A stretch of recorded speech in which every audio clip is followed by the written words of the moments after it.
দীপাবলির দিন মাটির প্রদীপ বানিয়েছিলাম নিজের হাতে। আমার এই বাগান থেকেই মাটি খুঁড়ে নিয়ে গিয়েছিলাম প্রদীপগুলো বানানোর জন্য।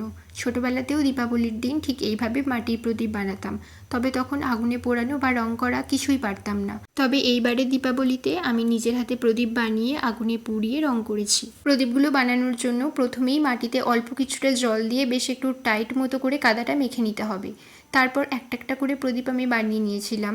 আমি এখানে টোটাল 20টা মতো প্রদীপ বানিয়েছিলাম, তবে পরে 4টে প্রদীপ ভেঙে গিয়েছিল। এরপর প্রদীপগুলো রোদে শুকাতে দিয়েছিলাম। শুকানোর পর বেশ যখন সাদারে ভাব এসে গিয়েছিল তখন প্রদীপগুলো আগুনে পোড়াতে দিয়েছিলাম। ধরো আগের দিন সন্ধ্যাবেলা আগুনে পোড়াতে দিয়েছিলাম আর পরের দিন সকালবেলা বেশ এরকম লাল কালার চলে এসেছিল।